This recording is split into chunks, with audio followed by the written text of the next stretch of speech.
Hello everyone, so I hope कि इस बच्चे की टंग को देख के आपके चेहरे पे स्माइल आ गई हो। तो आइए शुरू करते हैं टंग के साथ। और हमने जो पिछले वीडियो में फेरिंजियल आर्चेस जाना, उन्हें हम टंग के डेवलपमेंट में कैसे अप्लाई कर सकते हैं उसे समझते हैं।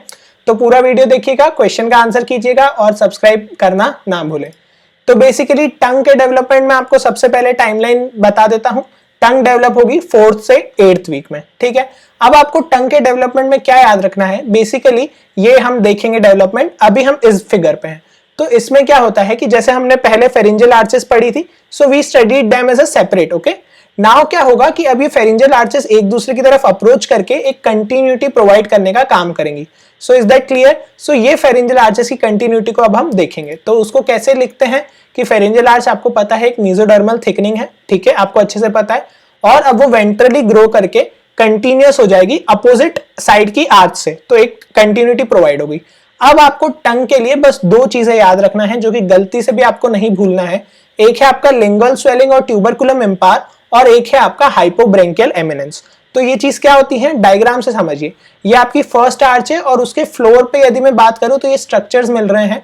तो जो दो आपकी लेटरल है वो लिंगुअल स्वेलिंग है, और इनके बीच में median, this is your tuberculum impar. Is that okay?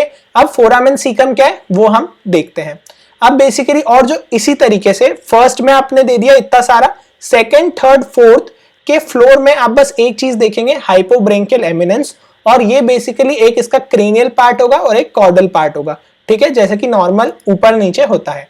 So basically आपको क्या याद रखना है कि जो आपका मैंडिबुल, अब फर्स्ट आर्च को मैंने आपसे कहा था मैंडिबुलर आर्च होती है, ठीक है। सो अब हम क्या कह रहे हैं कि जो मीडियल मोस्ट पार्ट है वो प्रोलिफरेट करके दो लिंगुअल स्वेलिंग बना देता है, ठीक है। तो दो लिंगुअल स्वेलिंग बन गई आपकी, और लिंगुअल स्वेलिंग एक दूसरे से सेपरेटेड है ही स्लाइटली, पर उसके अलावा क्या चीज है कि जो उनके बीच में मीडियन स्वेलिंग है उसको हमने क्या कहा, ट्यूबरकुलम इम्पार।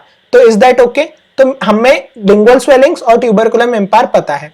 अब जो ट्यूबरकुलम इम्पार है उसके पीछे जो एपिथेलियम होती है वो प्रोलिफरेट करके डाउनवर्ड जैसे निकलेगी, जिसको कहेंगे थायरोग्लॉसल डक्ट, और उससे बनेगा थायराइड ग्लैंड, जो कि डिटेल में थायराइड में हम देखेंगे।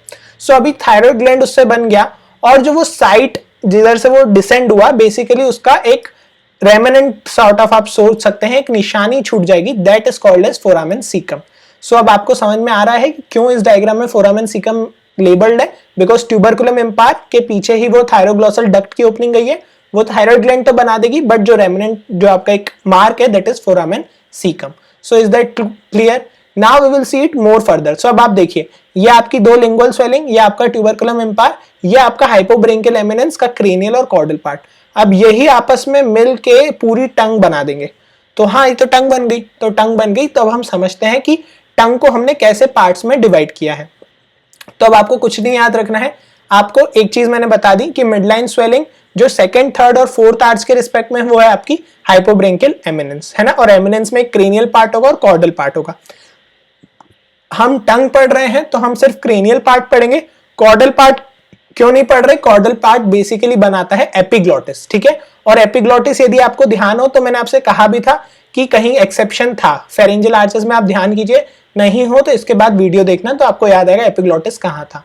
अब बात करते हैं टंग के प्रॉपर डेवलपमेंट की। तो टंग को हम कैसे पढ़ेंगे, पहले हम पूरा टंग का डेवलपमेंट देख लेते हैं, फिर उसके कंपोनेंट्स जो कि आपका एपिथेलियम होता है, उसके अलावा मसल्स, और फिर आपकी नर्व सप्लाई देखेंगे। सो टंग का डेवलपमेंट यदि आपसे मैं कहूं एंटीरियर 2/3 ऑफ द टंग, तो ये जो आप देख सकते हैं बेसिकली डायग्राम से, अगेन ये चीजों ने मिलके ही एंटीरियर 2/3 बना दिया है। तो एंटीरियर 2/3 ऑफ द टंग तो बिल्कुल आसानी से आप बोल सकते हैं आपका लिंगुअल स्वेलिंग और ट्यूबरकुलम इम्पार। सो ये चीज हो गई। और ये दोनों कहां पे आ रहे थे? These were the components at the base of first arch, okay, and the first arch is called mandibular arch. तो एंटीरियर 2/3 मैंडिबुलर आर्च, ठीक है।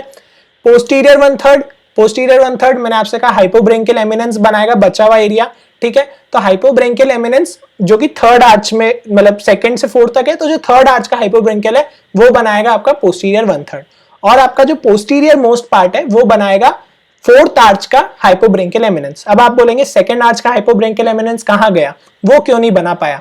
तो बेसिकली जो आपका सेकंड आर्च है ना वो बेचारा बहुत सॉर्ट ऑफ सीधा साधा है, ठीक है। जब यहाँ पे आपका हाइपोब्रेंकियल एमिनेंस डेवलप हो रहा था, से अगर मैं आपसे कहूं थर्ड आर्च के जो रिलेटिव हाइपोब्रेंकियल एमिनेंस है, तो वो बेसिकली इस सेकेंड आर्च के हाइपोब्रेंकियल को ओवरलाई कर लेता है और जाके फ्यूज हो जाता है इस एंटीरियर 2/3 ऑफ द टंग से, या यूं कहो फर्स्ट आर्च से। तभी तो कंटिन्यूटी मिलेगी, फ्यूजन तो होगा, पर इस फ्यूजन के बदले कुर्बानी जाती है, बलिदान जाता है, जो कि सेकेंड आर्च का जाता है। So ultimately what you will say that the second arch mesoderm gets buried below the surface, और जो थर्ड आर्च है वो ग्रो कर जाएगी और ऊपर फ्यूज कर जाएगी। सो अब आप 1, 3, 4 ये इनने मिलकर बना दिया आपकी टंग। सो अब आप देख सकते हैं ये आपका इंटीरियर 2/3 और कैसे आपका पोस्टीरियर और पोस्टीरियर मोस्ट बना है हाइपोब्रेंकियल के क्रेनियल पार्ट से, ठीक है, और कॉर्डल ने आपका एपिग्लॉटिस बनाया है। Is that okay? अब हम क्या देखना चाह रहे हैं थोड़ा सा और डिटेल में, ये चीज हो गई। अब टंग की मसल्स, ठीक है, तो मसल्स अगेन स्केलेटल मसल के डेवलपमेंट में बहुत डिटेल में रहती है चीजें। अभी आप क्या याद रखिए कि टंग की जो स्केलेटल मसल्स हैं बेसिकली वो डेवलप होंगी ऑक्सीपिटल सोमाइट से। अब ऑक्सीपिटल सोमाइट्स, मायोटोम्स, ये सब क्या है, इनमें बेसिकली एक प्री ऑक्सीपिटल होता है जो कि आपकी एक्स्ट्रा ऑक्यूलर मसल्स बनाता है, एक सर्वाइकल सोमाइट्स होते हैं जो डायफ्राम बनाते हैं। अभी जो आपको ध्यान रखना है वो सिर्फ और सिर्फ ऑक्सीपिटल सोमाइट्स रखना है, और एक बहुत एक्सेप्शन, सारी मसल्स बनाएगा टंग की, बट कौन सी मसल नहीं बनाएगा, पैलेटोग्लॉसिस। पैलेटोग्लॉसिस कहाँ की मसल है, पैलेट की। मैंने आपसे फेरिंजियल आर्च की वीडियो में कहा था muscles of pharynx as well as muscles of palate formed by fourth arch. So जो इतना अच्छे से आपने फेरिंजियल आर्च को याद रखा है, आधी चीजें उससे ही बन जाती हैं, तो उसको भूलना नहीं है, उसको रिवाइज करते रहें। ओके, अब बात करते हैं नर्व सप्लाई की, ठीक है। तो अब आपने क्या करा, मसल है, मसल्स को ही नर्व सप्लाई करेंगी, तो आपका नर्व सप्लाई ऑफ टंग आप बिल्कुल वैसा पढ़ेंगे जैसे ये है। देखिए आपने, मैंने स्लाइड भी सेम बनाई है। क्या फर्क है, एंटीरियर 2/3 कुछ नहीं, मैंडिबुलर आर्च ही याद है, ठीक है। अगेन फेरिंजियल आर्च पे जाओ, मैंडिबुलर आर्च की नर्व क्या थी, हमने निमोनिक बनाया था 5, 7, 9, 10 करके, तो जो आपकी मैंडिबुलर नर्व थी वो थी 5 पे, है ना। और मैंडिबुलर नर्व की एक ब्रांच होती है लिंगुअल नर्व, तो इसलिए ये चीज आ गई एंटीरियर 2/3, और ये कैरी करेगी जनरल सेंसेशन। अब यदि बात करूं मैं आपकी स्पेशल सेंसेशन की of the anterior 2/3 of tongue ही, तो वो होता है कॉर्डा टिम्पेनाई से। Is that okay? और कॉर्डा टिम्पेनाई तो ब्रांच होती है फेशियल नर्व की। सो अब आप बोलेंगे कि सर ये तो चीटिंग हो गई, फेशियल नर्व तो कौन सी उसकी थी, सेकंड आर्च की थी, है ना।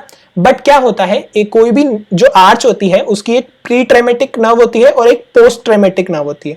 तो जो आपकी प्री ट्रेमेटिक नर्व का मतलब क्या है कि जो आपकी नीचे वाली आर्च है, सेकंड आर्च, वो बेसिकली फर्स्ट आर्च को एक नर्व देती है जिसको हम कहते हैं प्री ट्रेमेटिक नर्व। तो सेकंड आर्च ने फर्स्ट आर्च में वो नर्व दे दी, उसको कहते हैं कॉर्डा टिम्पेनाई। और जो सेकंड आर्च की प्रॉपर, या यूं मैं कहूं पोस्ट ट्रेमेटिक जो नर्व है, वो आपकी होती है फेशियल नर्व। तो आपको हमेशा याद रखना है कि कॉर्डा टिम्पेनाई क्योंकि फर्स्ट आर्च में जा चुकी है, तो फर्स्ट आर्च के साथ ही वो मिलकर एंटीरियर में जनरल और स्पेशल सेंसेशन का काम हो गया। अब पोस्टीरियर और पोस्टीरियर मोस्ट में कुछ याद नहीं रखना है। थर्ड आर्च की नर्व क्या थी, ग्लॉसोफेरेंजियल। फोर्थ आर्च की नर्व क्या थी, वेगस। जनरल, स्पेशल, खत्म।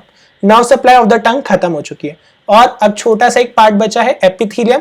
तो एपिथेलियम एंटीरियर 2/3 का एक्टोडर्म, पोस्टीरियर 1/3 का endoderm. So nothing much to cram about, और यही एम्ब्रियोलॉजी की काइंड ऑफ ब्यूटी है कि एक बार आप जनरल और टर्म समझ लिए तो आपके सारे जो ऑर्गन्स है, सिस्टम है, वो 5-5 मिनट में खत्म हो जाता है। सो अब आप मेरे साथ पूरा देख लीजिएगा, इसको समझ में आ गया आपको टंग का डेवलपमेंट, मसल्स कहाँ से आई, फिर आपकी नर्व सप्लाई क्यों हुई, एपिथेलियम कहाँ से आया, ये चीजें क्या होती हैं, और अल्टीमेटली आपके पास ये टंग बन चुकी है। अब आपको आगे चल के इसको फर्दर हमें दूसरे हेड एंड नेक के एम्ब्रियोलॉजी वीडियोस देखना है। तो अब पुराने वीडियोस ना देखे हो तो देखते रहिए, बिल्कुल लर्निंग बनाए रखिए, और काफी आसान सा क्वेश्चन है, बहुत इजीली आप कमेंट्स में आंसर कर सकते हैं। और again, if this initiative is helping you, make it reach to more of your friends, keep learning, keep sharing. Thank you, stay safe, stay healthy.